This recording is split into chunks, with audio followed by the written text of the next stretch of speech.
এই তো সন্ধ্যেবেলা 7টার সময় রাজবাগানে ঢুকেছে। কে ঢুকেছে? মানে কেন? এবার উনি ঢুকে শুভঙ্করদের বাড়িতে ঢুকেছে, গিয়ে ওদের ছাদে বসে অনেকক্ষণ ছিল। অনেকক্ষণ দেখার পরে সব আশেপাশের মহিলারা বেরিয়েছে। উনি বেরিয়ে সবাইকে বলছে 3,000 টাকা করে দেবো, ভোটটা নির্ভয় দিও, কিচ্ছু হবে না, আমরা আছি। আমাদের যে ওখানের বুথ সভাপতি শিবু পাল, উনি ওখান থেকে যাচ্ছিলো, বলছে আমাদের এখানে নির্ভয়ে ভোট সুন্দর হয়, শৃঙ্খল হয় না। বলে কি তোমার ঠাটিয়ে চর মারবো, তোমাকে এখানে জিজ্ঞেস করেছি, তোমাকে ডেকেছি, আমি ওনাকে বলেছি এই বিষয়টা। উনি মারতেও গেছিলেন, মহিলারা সবাই মিলে ওকে, ভিডিও আছে আমাদের কাছে, মহিলারা সবাই মিলে ওনাকে ছেঁকে ধরেছে। তারপরে আমরা থানায় কমপ্লেন করতে এসেছি।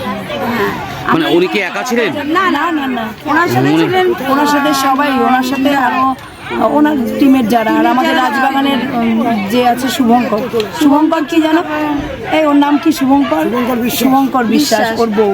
যখন এই ঘটনা, উনি উঠে তো তাড়াতাড়ি করে পালিয়ে এদিক চলে আসলেন, ওরাও ঘরে ঢুকে গেছে। আপনাদের অভিযোগ কি?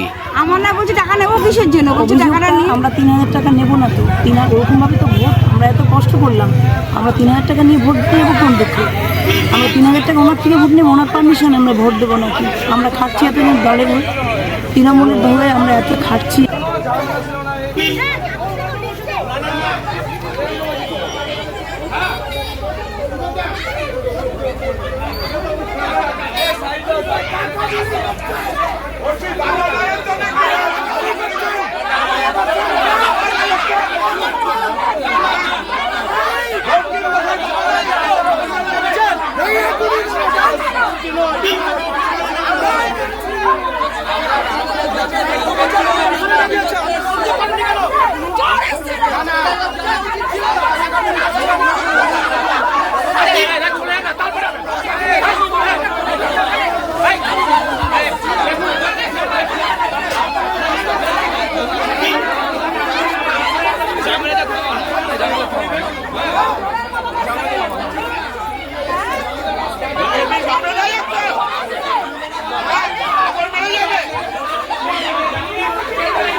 ভিডিও লাইভ সব